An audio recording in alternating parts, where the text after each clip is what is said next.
Today I'm reacting to a video of a realtor in another state telling us how to identify if a house is overpriced or not. Let's see what he's spinning, see if it's fact, see if it's fiction, and provide some advice. I'm Joey, the Bald Realtor, top 2% in DFW, Dallas-Fort Worth Metroplex, and I have helped over 300 families in the last 5 years. I am ready to help you, so let's get into this.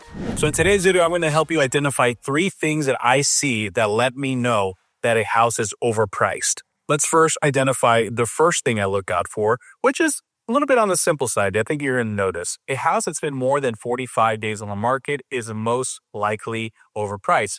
Now, here's the thing. Disagree. That is not the case. I'm going to have to go ahead and sort of disagree with you there. A lot of houses in the DFW Metroplex have been on the market for over 45 days, and it doesn't mean they're overpriced. Here's the life cycle of a listing. You put your house on the market, and the first 15 to 20 days, you're like in this like love glow. Like, oh, my house is on the market. And somehow you think that your magical cash buyer unicorn is going to show up and say, this is the house of my dreams. I'm going to offer you $50,000 above list price. Now, you may not be getting any showings or maybe getting a little bit of showings, but in your head, you're going to think that magical offer is coming. So this is why it's not a good idea to lowball a new listing because they're still in la la land, right? And maybe they do some price reductions after, 30 days, but usually after 45 days, that panic really starts setting in and they realize, holy crap. Sometimes it takes 45 days for panic to set in. Sometimes they panic after 21 days. Everybody panics! No! Especially when you come in out of a market like 21, 22, where things are just flying off the shelf. Everything's going, over asking. Yeah, it's the panic can set in pretty quick. We're going to go here. We're going to try to find like the 45-day plus sweet spot, maybe even a little bit of the 30 days. Here we have one for 42 days on the market. Okay, so there's a few things here that I look out for, okay? And this goes to my second point. If the house hasn't had a lot of price reductions, then it is being stubborn and it is definitely overpriced. This is the first time I see this house. Oh, if it hasn't had price reductions, then they're being stubborn? No. No. I tell my clients, you don't have to go reducing prices because it seems desperate. If you reduce the price every week, like $5,000 a year, $5,000 a year, $1,000 a year, $2,000 a year, and you continuously keep doing price reductions, you as a buyer, what do you think? You think, man, these people are desperate. I'm coming in and hit them with a lowball offer. Like she's desperate.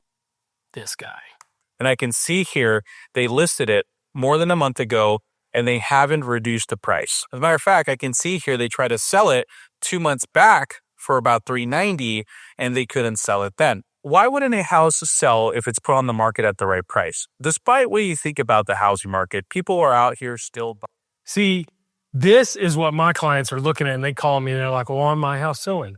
Why isn't my house selling? Why isn't my house selling? Because they watch guys that tell them that their house should sell just like that, even if it's priced aggressively. Right now, interest rates are high. The market is oversaturated. There's so many new builds. He didn't mention new builds. But I disagree. So my clients are going to be calling me because of you, man. They're going to watch your video and be like, why isn't my house sold in 2 weeks? Get back in there at once and sell! I promise I'm working hard for you. I promise. And in theory, if you have a house and you put it on the market, there should be a buyer that's ready for it. So if it's not selling and no buyer.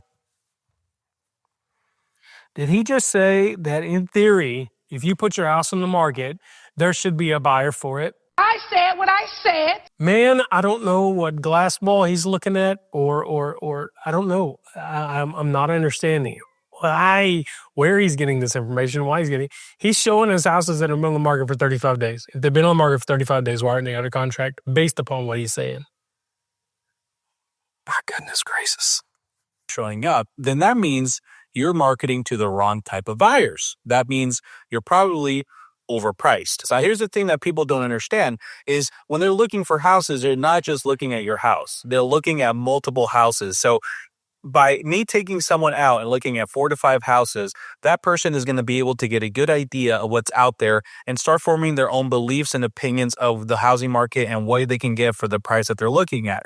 And if your house stands out immediately because it's too expensive or it doesn't have nice enough features that other houses in that price range do, then you are quite frankly overpriced. So if I'm looking at a house and it doesn't have multiple... I will agree with him in the sense that sometimes the houses can be overpriced. So this is like the only one thing I've heard so far that I agree with, that it could potentially be overpriced. And sometimes as realtors, we get a call and people are like, hey, I want to sell this house as this. And you got to give them a dose of reality saying, hey, sorry, it's the facts show that it's not worth that. And sometimes they're going to go find them a realtor that's going to list it for that. So I do agree with that. I'll give them that. reductions. That means that they're being stubborn. They put the house on the market. Here, use that word again, stubborn. Finding the right buyer market, right? The people just aren't agreeing with the price. Now, normally a good listing will start reducing the price to eventually get that point where you get This that guy, he's all over the place. It's even hard to follow him when you're doing a video. I'm like, a good listing will start to reduce the price. Why would you reduce the price when you have buyers though, bro? For real. Why would you reduce? He already said that if you list it right, you should have a buyer. The problem is that you can't control what's happening around you and the market. Okay, now let's go to the third one. Let's say you're looking at a house. And all right, so far, option 1, yeah, Javier has 96 days on the market.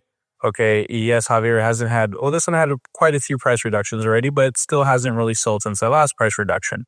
What's going on here? Well, this is where you start becoming a little internet detective. If you go back in the history and you see there is a massive price increase that doesn't make sense, the house is probably overpriced. Here's one right here. I'm not going to show you the address out of respect, but they're trying to sell this place for $435,000. They just purchased it. Javier, why don't you show us the address? Showed us all the other addresses. Come on, man. We need to see what's going on with this house. In March 2022 for $430,000. Okay. So it's been approximately 2 years, a little bit more than 2 years, and they're only trying to sell it for $5,000 more. It doesn't make sense to me that there's even a price increase at all here. Okay. Let me touch on this. This is a hot spot right now for me. I have had some people sell their houses for less than what they bought their house for. A couple of years ago, they have to move. So I don't like what he's saying, because if they're bought it in 2022 and they're trying to sell it, and he's saying it's odd only because they're trying to charge $5,000 more, it's because the market's not what it was in 2022. And the people, unfortunately, in 21, 22 paid a lot for their houses. So it's sad. And I think it's ridiculous that he's mentioned that. So that it is what it is. Unfortunately, in the market we're in right now, it's not what it was in 2022. So these people that did overpay for their houses, they're having to move out, and they got to move. They have no choice. So instead of foreclosure, they have to sell the house. They've got to take less money.